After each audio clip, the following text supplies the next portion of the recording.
반갑습니다. 할 줄 아는 사람보다 잘하는 사람이 되는군. 네이버 카페 템포 명장 매니저 이마영입니다. 카페에 여러 가지 질문들이 많은데 항상 답변을 하다 보면 기초 지식이 좀 더 이제 갖춰진 상태에서 들으시면 이해도가 높으실 텐데 무슨 말인지 잘 이해를 못 하실 때가 많아요. 그러면 이걸 어떻게 설명을 해야 될까? 어디서부터 설명을 해야 될까? 헷갈릴 때도 있고요.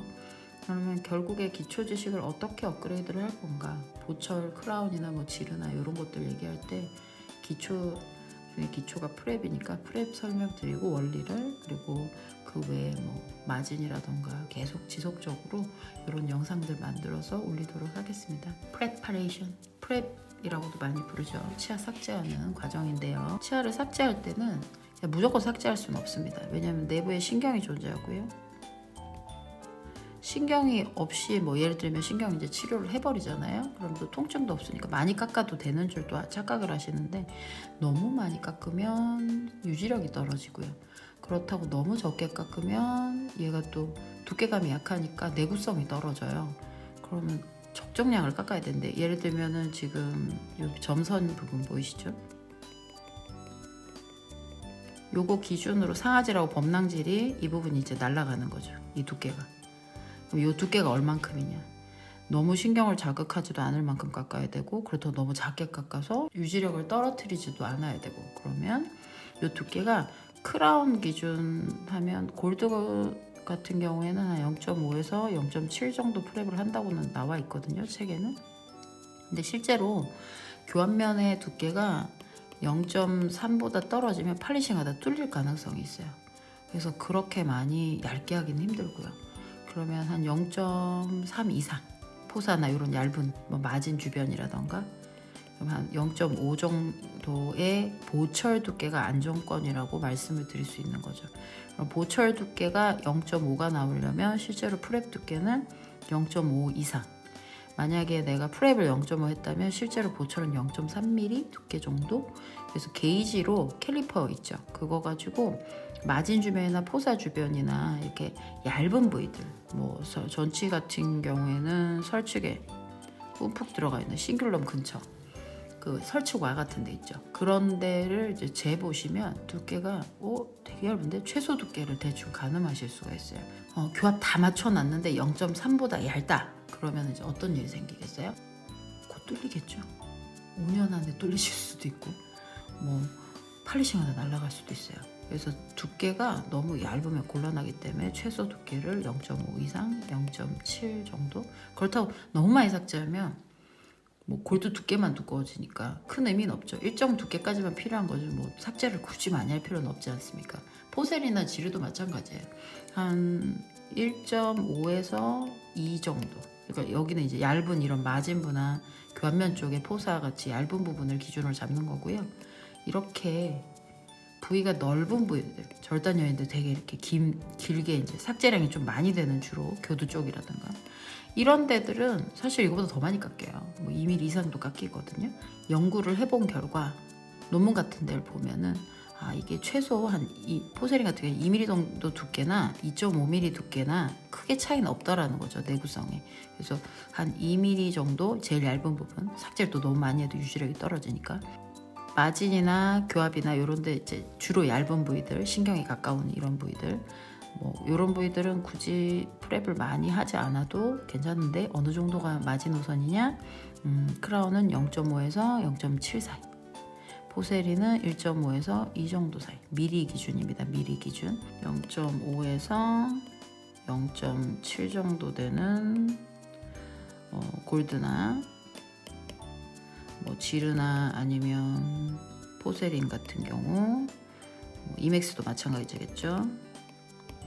이런 종류들은 뭐 최소 두께를 1.5에서 2 사이를 해주면 좋겠다라고는 하는데, 실제로 지르 같은 경우는 1.2 정도, 1mm 미만으로 프랩하시는 분들도 있습니다. 그래서 보철이 0.7, 뭐 0.8 이 정도밖에 안 나오는 경우도 있어요. 그러면은 지르가 0.78이면 통지르라도 깨질 확률이 높아지거든요. 이젝터 치다가 뭐 날아간다던가, 환자가 씹었는데 와작하고 부서진다던가. 결국엔 교합 조정하고 최종 두께가 얼마가 남아있느냐가 중요한 거니까. 그래서 최소 지르는 1mm 이상의 두께의 보철 두께는 나와줘야지 안정권에 들어선다. 그리고 크라운은 0.3 이상은 나와야 돼. 아무리 얇은 데가. 임상에서는. 이게 뭐 이상적인 얘기들이잖아요. 근데 이상을 못 쫓아갈 땐 임상에서는 최소 1mm나 0.3 이상은 나와줘야지 최종 다 팔리신까지 다 끝난 상태에서 그래야지 안정적으로 좀 버텨주는 거죠. 교합력이 60kg 이상입니다. 어마무시한 힘이기 때문에 그 힘을 견뎌내려면 그것도 이제 매일 먹고 자주 먹잖아요. 그러면 견뎌내려면 어느 정도 안정권에 들어서야 되는 거죠. 그게 이제 임상에서는 이 정도 노선이더라 하고 알고 계시면 도움이 되실 것 같고, 우리 치과에서 만약에 뭐 프랩 관련해서 보철 관련해서 문제가 생겼다 그러면은 재보는 거죠. 뭐 이렇게 캘리퍼 같은 걸로 재면서 체크를 해가지고 여기 두께가 생각보다 얇으네. 그럼 프랩을 더 해야 되나? 아니면 기공소에다가 뭐 보강이 조금 더 해가지고 뭐 보철의 두께를 어느 정도 조절을 할 수 있나 이런 것들을 좀 알아보시고 보철에 문제점이 생길 부분들을 미연에 방지를 하시는 것도 도움이 많이 되시겠죠. 그리고 프랩을 잘 알아두시면 마진 관련해서 디테일을 이해를 하실 수가 있어요. 마진 디자인이 샴퍼라고 부르거든요. 지금 샴퍼 디자인을 우리가 많이 쓰는데 보시면 샴퍼 바들이 특징이 뭐 교환면은 이런 바도 쓰고 뭐 그냥 뚱뚱한 몽둥이같이 생긴 바도 쓰고 예를 들면 만이라는 회사에 EX20이라는 바가 되게 많이 쓰는 것처럼 몽둥이가 생긴 애 있죠. 야구바타 모양이라고도 하고, 그리고 약간 인네이바 비슷하게 생긴 거를 쓰시기도 하고, 그건 이제 원장님들 스타일이에요. 뭘 쓰시든 뭐 덩어리 큰 교환면의 절단면은 그런 걸로 이제 제거를 하시는데, 예를 들면 전체적으로 컨택을 딸 때는 좀 가는 바를 사용하시고, TC11 만이라는 회사에 주로 많이 쓰는, 이제 디자인이 비슷해요. 회사마다 이름이 달리 부르는 거지. 뭐 이런 걸로 컨택을 따시고 주로 많이 쓰는 바를 말씀드리고 있습니다. 그리고 나서 마무리할 때 뭐 만일을 회사를 예를 들면 TR13 같은 애들은 TR21 이런 애들이 요 버가 끝이 동그랗게 돼 있어요. 코멧이나 뭐 다른 회사들도 버는 디자인은 비슷합니다. 근데 번호를 다르게 붙일 뿐입니다. 그래서 디자인 참고하시면 되고요. 요렇게 끝이 동글동글하게 생긴 바를 사용을 해요. 그리고 요게 이제 때에 따라서는 좀 묽은 애들도 있고, 그리고 이게 가는 애들도 있는 거고 좀 긴 애들도 있는 거고, 전치부 같은 경우는 치관이 기니까 좀 긴 애를 사용을 할 거고, 그래서 마진을 형성할 때 샴퍼 디자인을 형성할 때 쓰는 버가 이 끝부분이 약간 동그란 바입니다. 이 동그란 버를 활용을 하시면 어떻게 깎이냐면 마진이 약간 라운딩하게 깎여요.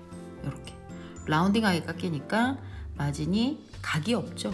각이 없으니까 어떤 역할을 할까요? 외부에서 60kg 이상의 교합력이 들어왔을 때 각이 있으면, 뾰족뾰족한 각들이 있으면은요, 우리가 조개 껍데기 같은 거 잘못 씹으면 되게 깜짝 놀랄 때 있죠.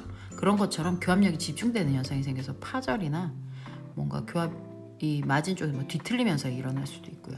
크라운 같은 경우 가끔 스케일링 할 때 보면 이렇게 쓱 지나가는데 스케일러 지나가는데 이렇게 깨끗하게 지나가는 느낌이 아니라 보기만 해도 느끼실 텐데 오돌도돌한 느낌도 있고, 그러니까 교합력에 의해서 뭔가 하자가 생긴 거죠. 그래서 그거가 뭐 교합력이 버텨낼 정도로 두께감이나 디자인이 완벽했으면 그게 좀 지연이 될 텐데, 얼마 쓰지도 않고 그런 일이 생겼다 그러면은 이제 뭔가 보철 구조상 문제가 생겼다는 거죠.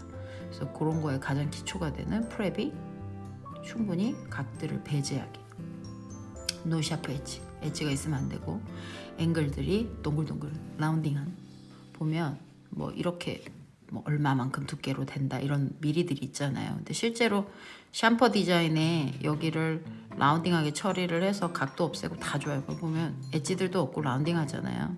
부들부들하니, 그죠? 굉장히 프랩이 매끈하게 돼 있는데, 하다 보면 사람이 신이 아닌지라 완벽하게 페이스를 다 찾을 수도 없고, 그리고 전체적으로 깎았을 때도 각들이 다 입체예요. 이게 각들이 다 안 보이는 경우들도 있습니다.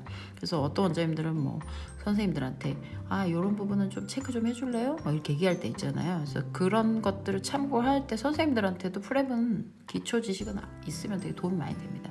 그리고 이렇게 1mm씩 프랩을 하는데 실제로는 보철은 그렇게 두껍게 나오지 않는다고 말씀을 드렸잖아요. 이게 프랩을 하다 보면 약간 까슬까슬하게 완벽하게 일자를 형태는 못 띄거든요. 뭐 약간 이렇게 둥그렇게 프랩이 되기도 하고, 여기가 뚱뚱해요. 예를 들어, 아니면 표면이 울퉁불퉁해요. 그럼 기계가 제일 튀어나온 걸 읽어요. 제일 튀어나온 걸 읽어버리니까 실제로 보철물 두께는 좀 작게 나오죠. 그래서 프렘량에 여유를 둬야 되는 거죠. 그래서 1mm로 하면 실제로 보철은 0.7에서 0.8 두께밖에 안 나오는 거죠. 그래서 그걸 좀 더 보철의 내구성을 올리려면 지르 같은 경우에는 최소 1mm 이상 나와야 된다 했잖아요. 그럼 어떻게 하면 좋을까요? 프렘량을 좀 더 늘리시겠죠, 원장님들이. 그래서 제가 1.2나 2 이상, 1.5에서 안정권에 2mm까지도 간다. 근데 치과에 너무 작으면 2mm까지 프랩하기엔 좀 무리가 있을 수 있잖아요. 그럼 원장님이 개인 판단으로 본인이 1.5 정도로 줄인다던가 아슬아슬하게 1.2 정도로 간다던가 그건 원장님의 재량껏 판단해서 프랩을 하시겠죠. 그리고 선생님들은 거기에 맞춰서 인프를 뜨시는데 마진 디자인 자체가 약간 샴퍼 디자인으로 되어 있기 때문에 코드 같은 걸 넣는다던가 마진 위치를 체크를 할 때 선생님들 헷갈리시는 부분들이 또 있거든요. 2부에서 관련해서 설명을 드리도록 하겠습니다.